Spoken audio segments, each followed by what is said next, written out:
All right, thank you. So I'm Peter. I work for Plant and Food Research in New Zealand, and we're a plant breeding company mainly, which means that we try to improve existing varieties of different crops, or we try to create new ones. And our main products are like kiwi fruit, apples, grapes, and avocados, and so on. Now, before I go into any details, and because I might go over time, and you might boo me off the stage, I want to make sure I can acknowledge all these people. It's a team effort. There's a lot of data scientists involved, and also a lot of like biologists, breeders, and we can't do the work without one another. So I want to acknowledge them before I run out of time. Okay, so initially when I wrote my abstract, I was gonna talk about this. So this is kiwi fruit, and most of you are familiar with the green kiwi fruit. And then we have the gold kiwi fruit. I'm sure most of you know that one as well. And over the last couple of years, we've been working on a red variety. And it's actually like we pre-released it in certain markets. And to be successful, so Zespri is our commercial partner. So there's a couple of criteria before they want to release a new variety. So a red variety needs to look red, obviously. It needs to taste good, and it also needs to be really healthy, because they're worried that like if they've got too many different kiwi fruits, that nobody will buy it. So they want to make sure it's healthier than the other ones. And so this is a table. I can't add data from red variety yet. So we can see that, like for example, Sun Gold, the gold variety, has higher vitamin C and vitamin E levels than the green variety. So it's already healthier, and it also tastes sweeter. So it's a pretty good combination. And to achieve all those criteria, the core object of our research is genomic selection. And for those of you who don't know what genomic selection is, I'll give you a quick example. So when we look for new varieties for kiwi fruit, each year we plant between 10,000 and 20,000 new crosses. And it takes 3 years before you get like mature fruit. So it's a lot of plants, and in the best case scenario, we select 1 or 2 that go on to the commercial stage. So you go from like 20,000 to 2, which is a lot of work, and a lot of time and effort. And with genomic selection, what you basically do is you try to build a model where you can say like, hey, can we predict certain traits based on the DNA? So if you know that, if you can do that, then you can just grow them until they're like little plants. You take a leaf, you do some DNA sequencing, and you can predict if a certain variety is going to be good or not. So you can only grow like the top 10% that have huge potential. And so over the last couple of years, my main research was on optimizing these genomic selection models. So we kind of optimized the models, we optimized the bioinformatics pipeline, but we did realize that like actually the key thing, so in this case you see a graph, so each peak, each dot actually is a position on the DNA, and the higher the peak, the more important that position on the DNA is for a certain effect. So in this case, we're looking for redness, right? So for example, this peak here, that position on the DNA will have a high effect on the redness of kiwi fruit. Okay, so but what we realized was that like actually like you can optimize these models all you want, but quite often our phenotypic data, so in this case the redness, that score wasn't very good. And what they did was they actually cut open kiwi fruit, and they would just look at it, and somebody would say like, oh, on a score between 0 and 9, I think this is a 6. So you get very subjective data. So what we did was like for the last 2 years, more or less, we've been like working on ways to automate data collection. Automate it, make it faster, make it more reliable, make it less subjective. And here, for example, you can see on the left-hand side, you see an example where we look at the number of red pixels, and on the right-hand side, you see an example where we built this little trolley, like a little robot that goes underneath the kiwi fruit vines, and it counts the vines at several stages on the vine, so that you get really good data and fast data. But then this happened. IP said no. So basically, our business managers and mainly our commercial partners, SP, said like, no, you can't talk about any of that stuff. Right, so this was the obvious solution. I will talk about beer. And I can talk about beer. I actually have permission to talk about beer, because we also have a hop breeding program. And the thing with hops is we try to create unique varieties, right? So for example, they have to taste unique, they need like a unique flavor palette. And the reason for that is because you could easily recreate a German-style hop.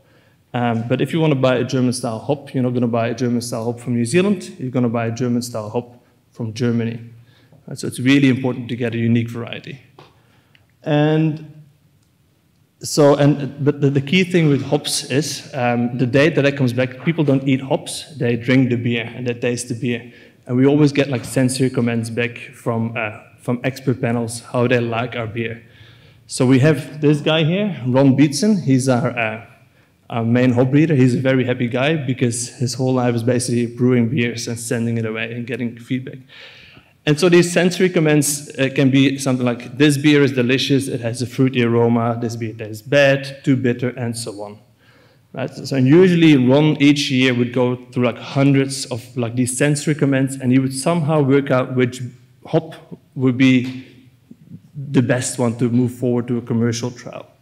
So and he said, can you do something about it? And we said, like, well, why don't we use like some sort of like natural language processing, some sentiment analysis to somehow convert these sensory comments into quantitative scores? Because for genomic selection, that's what you need. You need a score on a continuous scale. And there's two things with sentiment analysis. You need a really good subject-specific lexicon, and you need to know something about your valence shifters. Right, so let me explain. So the subject-specific lexicon is basically like a dictionary for a certain topic. So let's say you're looking for a terrorist online, then the word bomb and so on would be a good place to look for. In hops, you actually need quite a specific one because positive words for hops or for beer are, according to experts, not according to me, words like bitter, cat pee is apparently a positive thing when people taste beer. Sweaty is quite a popular word.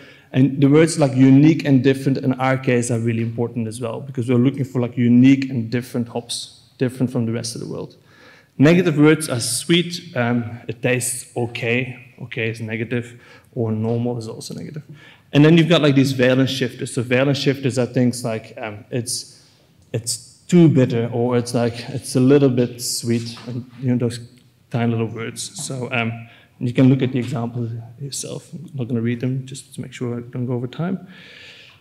So our initial plan was like, hey, why don't we just like, and we've got expertise in-house, and we can talk to expert tasting panels. Why don't we just build our own dictionary? So we started programming things up, and there's a lot of packages in R, but quite often they wouldn't quite do what we wanted them to do, so we had to like rewrite a lot of code.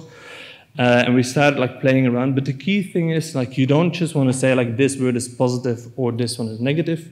You actually want to say this word is positive and it has a positive score of, let's say, 0.9, or this word has a negative score of minus 0.2. And that's really difficult to actually convert that yourself.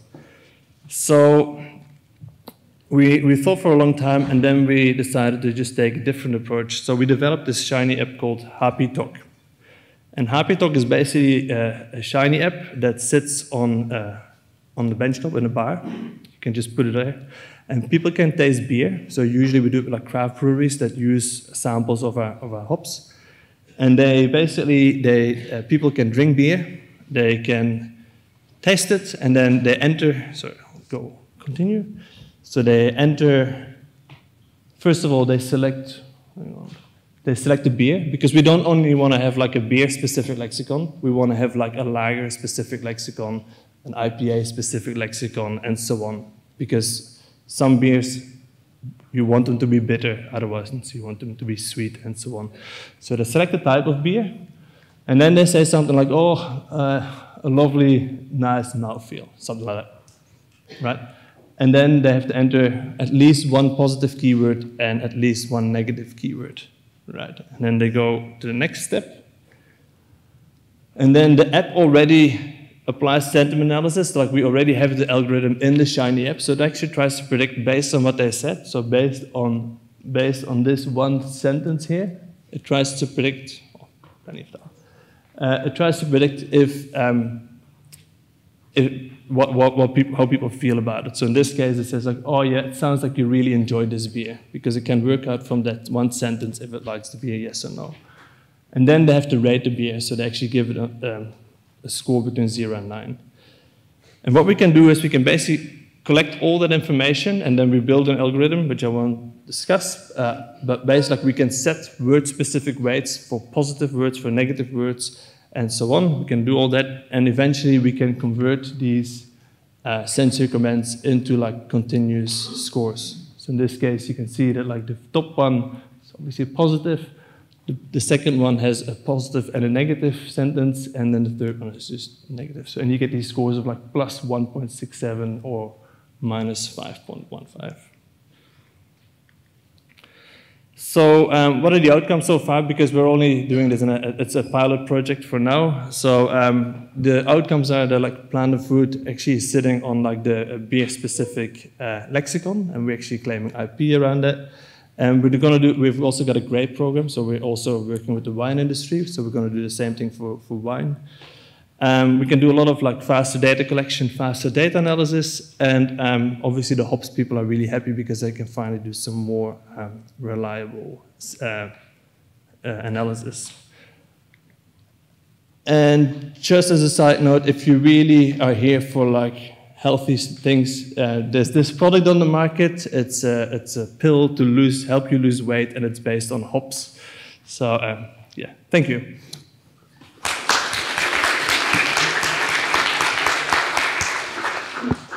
Thank you, Peter, for the presentation. Your questions for Peter, please. We have time.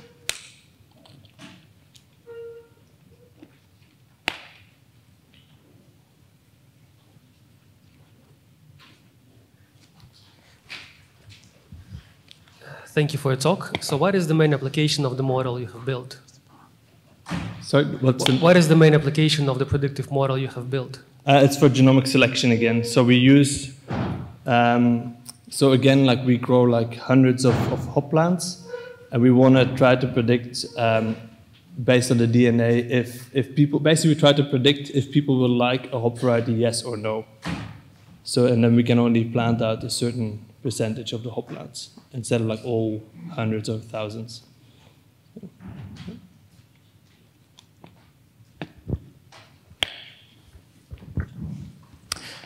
Thanks for that. In your app, you predicted a star rating for what the user entered into. No, we did not predict a star rating. Okay, so you didn't. Okay, I had in my head that you predicted one and then they updated their star rating. No, so the only thing we say is like, we say if they like it, dislike it, or if it's neutral. Okay. And then they have to give it a star rating. And we basically use a star rating to verify that our predictive model actually works, yes or no. Yeah, I was going to ask that if you then use that star rating to update your weightings for the words and things. Yeah, so because we don't have enough data yet, we've noticed that like we wanted to give a predictive star rating as well, but it's quite hard. Like at the moment, like predicting neutral, positive, or negative is reasonably easy, but to give it like a really fine prediction is quite hard so far. We have another question there. Hi. How do you control for sampling bias based around the fact that you're not going to be able to launch this app in every bar or in different types of bars even? Yeah, it's a good question. So we don't really know that yet, but the idea is that like we control which bars have access to our sample hops. But then again, like we're not going to put in every single bar. So it's a bit of an issue. We kind of assume that like by having like a lot of data that will kind of just do like a law of large numbers approach. But yeah, it could be an issue. We don't know. The last question. Thank you for the talk. Do you also consider environmental factors that could impact on the during the growth period that could impact on the taste of the hops? Yes. So we do a lot of like normal breeding analysis. So we take into account like trial effects, environmental effects, management effects, and all these things. And we haven't done it for hops yet based on this data, because we think it's promising, but we have to double check. Like, it's still in a pilot stage, so like we have to double check that the data is actually good. So we haven't done it yet, but usually we do. For all the other crops, we do.